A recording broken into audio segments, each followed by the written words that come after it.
Ayo. Oke, buat kawan-kawan yang malas masak ataupun senang mengkonsumsi makanan cepat saji. Nah, ini ada penelitiannya kawan-kawan. Dari Pamela 2018. Ya, faktor-faktor yang mempengaruhi perilaku konsumsi makanan cepat saji antara lain pengetahuan,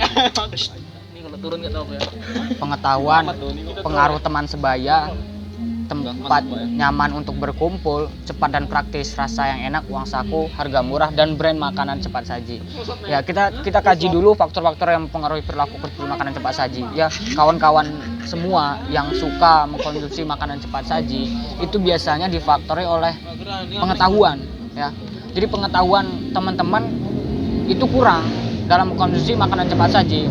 Ini saya punya teman, ya, teman saya ini sangat senang mengkonsumsi makanan cepat saji. Ya, jadi gimana? Kawan senang makanan cepat saji ya? Kenapa? Ya, lebih praktis aja. Lebih praktis ya. Nah, kawan saya ini senang makan cepat saji cuman gara-gara praktis, padahal dia tidak tahu bahwa ilmunya itu sudah banyak penelitian membahas makanan cepat saji tidak baik untuk kesehatan. Oke, kita lanjut lagi. Jadi jangan tiru itu. Jadi pengetahuan itu sangat penting. Kemudian faktor yang lain adalah pengaruh teman sebaya, ya. Jadi teman-teman kita hobi makan hamburger gitu cepat saji. Wah, lu nggak keren dah makan hamburger, masa makan cilok. Wah, itu kan pengaruh teman sebaya. Kita menjadi terintimidasi gitu, terlihat tidak keren. Oke, itu faktor teman sebaya. Kemudian tempat nyaman untuk berkumpul. Kita ketahui banyak kafe itu makanannya banyak cepat saji ya. Tempatnya keren, nyaman. Sudahlah, kita ketika ingin berkumpul dengan kawan-kawan, kita pilih makanan yang nyaman. Itu menjadi faktor yang cukup sering terjadi lah. Kemudian selanjutnya faktor lain adalah cepat dan praktis, seperti yang saya kawan tadi, praktis, cepat. Ya memang kita kaum milenial itu butuhnya cepat, praktis, sudah serba flash gitu.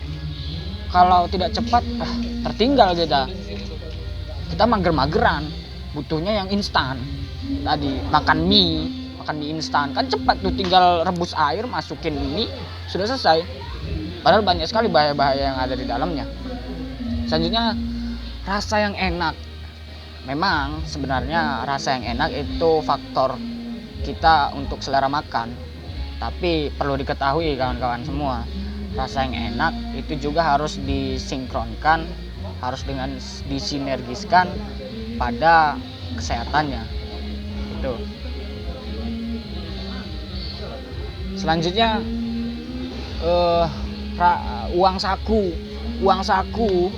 Ketika uang saku teman-teman sedang sekarat gitu ya di akhir bulan, butuhnya yang praktis, makan mie aja dah. Ngapain yang mahal-mahal, uang sekarat. Itu faktornya. Brand makanan cepat saji McDonald, apalagi pizza, apalagi ya hotdog, hamburger. Wah, itu kan brandnya sudah sangat tinggi. Kita kaum milenial ini nggak keren gitu kalau nggak makan itu. Masa iya kita mau makan makanan di pinggir jalan yang masaknya lama, seperti makan sate itu kan dibakar dulu, itu lama sekali. Kita butuhin cepat saji yang keren, brandnya sudah ternama, tinggi. Itu menjadi faktor kaum milenial untuk makan makanan cepat saji. Oke, kita lanjut ya. Padahal di sini dikatakan resiko yang diambil pada manusia ketika makanan cepat saji itu meningkatkan faktor risiko kanker pada organ pencernaan. Ini bahaya sekali kawan-kawan. Hal ini karena makanan cepat saji kurang mengandung serat, namun tinggi gula dan lemak. Kurang mengandung serat, namun tinggi gula dan lemak. Padahal serat itu memperlancar pencernaan. Namun tinggi gula dan lemak, apabila kita tinggi gula, itu juga akan mempengaruhi penyakit gula, ya.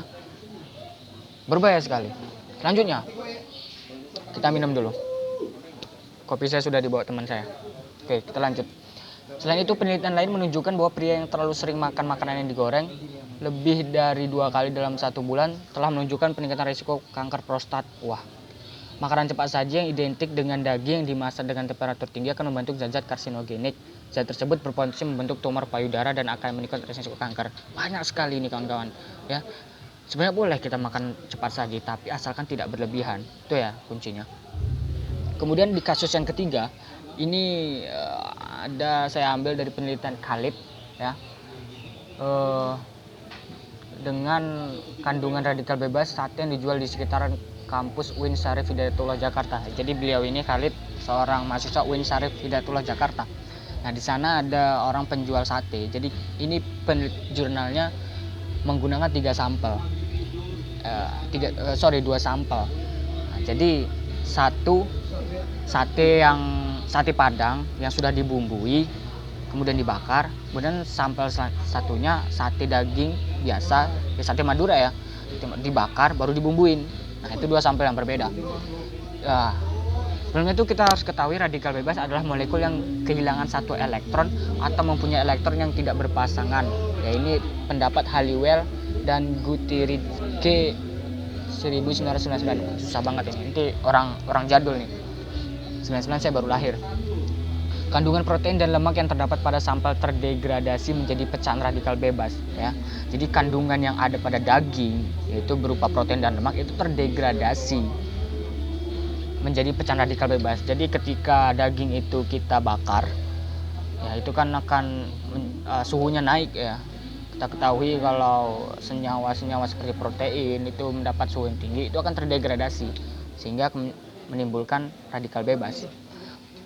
Di antara kedua sampel sate Padang mengandung radikal bebas sebesar 0,0011 m dan paling rendah dibandingkan dengan sate kambing pakai bumbu ataupun tanpa bumbu. Proses perebusan pada suhu tertentu dapat mereduksi kadar lemak sehingga pada saat pembakaran jumlah lemak yang terdegradasi menjadi radikal bebas juga menurun. Apalagi penambahan bumbu yang mengandung antioksidan dapat mereduksi radikal bebas dalam jumlah yang signifikan. Nah, jadi dari penelitian ini diketahui bahwa sate daging yang dibumbui terlebih dahulu sebelum dibakar lebih rendah radikal bebasnya daripada sate daging yang dibakar tanpa dibumbui terlebih dahulu. Kenapa demikian? Karena seperti yang kita tahu, sate Padang itu kan dibumbuin dulu tuh, baru dibakar. Bumbu sate Padang itu ada seperti jahe, kunyit, pokoknya rempah-rempah. Kita ketahui rempah-rempah rimpang seperti itu banyak mengandung antioksidan. Antioksidan apa? Antioksidan adalah lawan dari radikal bebas. Jadi wajar saja apabila penelitian ini menyimpulkan bahwa sate yang dibumbui terlebih dahulu itu radikal bebasnya lebih sedikit daripada sate yang dibakar terlebih dahulu baru dibumbuin seperti sate Madura, sate kambing itu kan dibakar dulu baru dibumbuin. Nah, itu perbedaan kadar radikal bebas pada sate yang sudah dibumbui baru dibakar dan sate yang dibakar dulu baru dibumbui. Oke, itu kawan-kawan dari ketiga jurnal yang sudah saya kaji. Artinya apa? Kesimpulan dari ketiga kasus ini, kanker itu ada di mana-mana. Kanker ada di luar tubuh kita, ya. Kemudian apa yang kita konsumsi, bahkan di knalpot kendaraan itu asapnya itu juga menimbulkan kanker tanpa kita sadari. Asap rokok, kemudian masih banyak lagi, ya. Jadi buat kawan-kawan semua, kita harus pandai dalam memilih makanan. Kita harus tahu bagaimana sih cara proses pengolahannya, bagaimana sih apa aja bahan tambahan pangan, ya.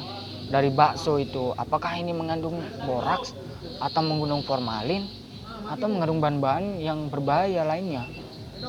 Kemudian dari segi penyimpanan dan juga pengemasannya, penyimpanan yang baik adalah penyimpanan yang tidak dapat mendegradasi senyawa-senyawa yang ada dalam bahan pangan tersebut. Kemudian juga pengemasannya seperti tadi, plastik yang digunakan untuk mengemas itu jangan sampai melawan dari sifat-sifat plastik tersebut, seperti plastik PE yang tidak tahan dengan sinar matahari langsung, suhu yang tinggi. Itu juga dihindari. Kita juga harus bisa mengkaji ataupun mencari pengetahuan dari literatur jurnal yang seperti contohnya saya kaji ini. Oke kawan-kawan, terima kasih sudah menonton channel saya. Ini juga bagian dari tugas mata kuliah toksologi bahan pangan. Saya harap ini dapat menjadi pengetahuan bagi saya juga dan juga untuk teman-teman semua yang ada di rumah. Oke, saya akhiri. Saya mohon maaf apabila video ini sangat bermanfaat, dan juga saya mohon maaf apabila video ini lebih bermanfaat. Saya Wahyu Ramadhani, mohon maaf apabila salah kata. Sampaikan. Wassalamualaikum warahmatullahi wabarakatuh.